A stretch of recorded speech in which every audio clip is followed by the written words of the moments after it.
ધોરણ 11 વિષય યોગ સ્વાસ્થ્ય અને શારીરિક શિક્ષણ પાઠ 12 હોકી।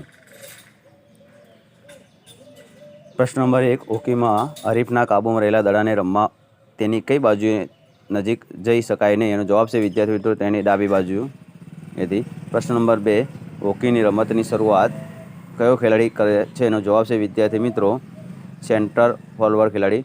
પ્રશ્ન નંબર 3 હોકીમાં કોઈપણ પ્રકારના સામાન્ય નિયમ ભંગ બદલ વિરુદ્ધ ટુકડીને દડાને રમતમાં મૂકવા માટે શું આપવામાં આવે છે?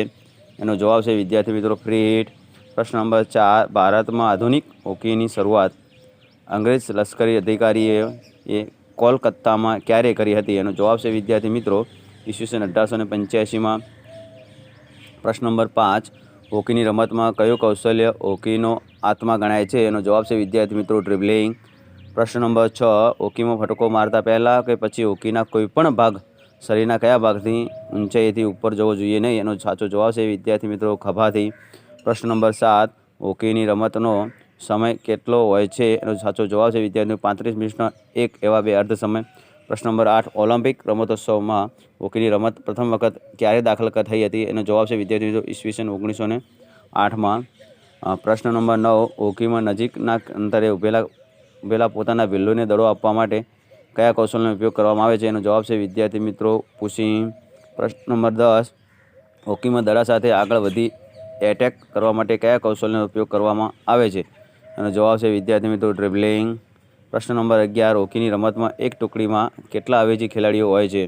એનો જવાબ છે વિદ્યાર્થી મિત્રો 5। પ્રશ્ન નંબર 12 હોકીની રમત હોકી સ્ટિકના કયા ભાગથી રમાય છે? એનો જવાબ છે વિદ્યાર્થી મિત્રો ચપટા।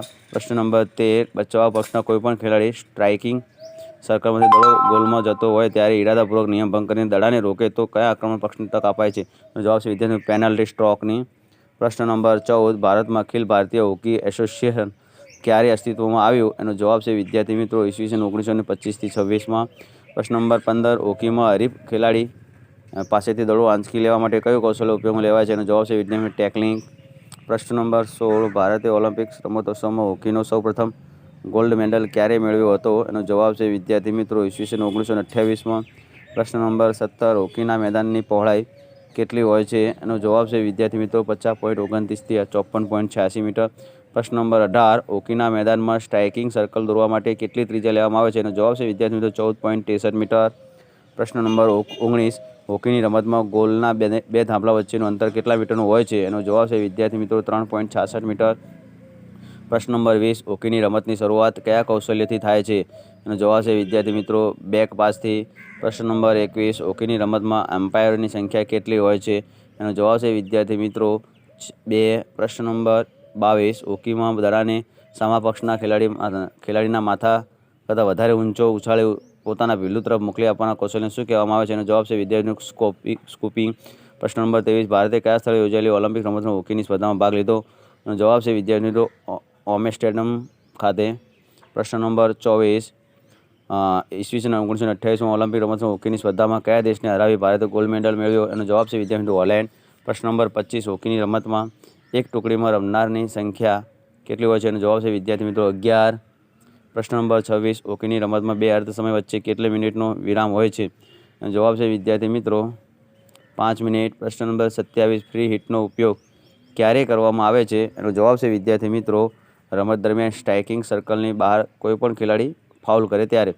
પ્રશ્ન નંબર 28 હોકીની રમત દરમિયાન લાંબા અંતરે દડો મોકલવા માટે ખેલાડી કયા કૌશલ્યનો ઉપયોગ કરે છે? એનો જવાબ છે વિદ્યાર્થી મિત્રો હિટિંગ। પ્રશ્ન નંબર 29 ભારતમાં મહાભારત કાળમાં હોકી જેવી રમત કયા સ્વરૂપે રમાતી હતી? એનો જવાબ છે વિદ્યાર્થી મિત્રો ગેડી દંડો। પ્રશ્ન નંબર 30 હોકેટ કઈ ભાષાનો શબ્દ છે? એનો જવાબ છે વિદ્યાર્થી મિત્રો ફ્રેન્ચ। પ્રશ્ન નંબર 31 વિશ્વને આધુનિક હોકીની ભેટ કયા દેશે આપી છે? એનો જવાબ છે વિદ્યાર્થી મિત્રો ઇંગ્લેન્ડ। પ્રશ્ન નંબર 32 ભારતમાં આધુનિક હોકીના શરૂઆત કયા શહેરમાં થઈ હતી? એનો જવાબ છે વિદ્યાર્થી મિત્રો કોલકાતામાં। પ્રશ્ન નંબર 33 હોકીની રમતમાં ગોલ ક્યારે થયો ગણાય? જવાબ છે વિદ્યાર્થી સ્ટ્રાઇકિંગ સર્કલમાંથી ફટકારેલો દડો ગોલ પોસ્ટમાંથી પૂરેપૂરો પસાર થાય ત્યારે। પ્રશ્ન નંબર 34 વિદ્યાર્થી મિત્રો હોકીમાં સ્ટ્રાઇકિંગ સર્કલમાંથી ગયેલા દડાને ગોલમાં ફટકારવા માટે કયું કૌશલ્ય વધુ ઉપયોગી છે? તેનો જવાબ છે વિદ્યાર્થી મિત્રો હિટિંગ। જો વિદ્યાર્થી મિત્રો ચેનલ સબસ્ક્રાઈબ ન કરી હોય સબસ્ક્રાઈબ કરો, લાઇક કરો અને શેર કરો નવા વિડીયો જોવા માટે।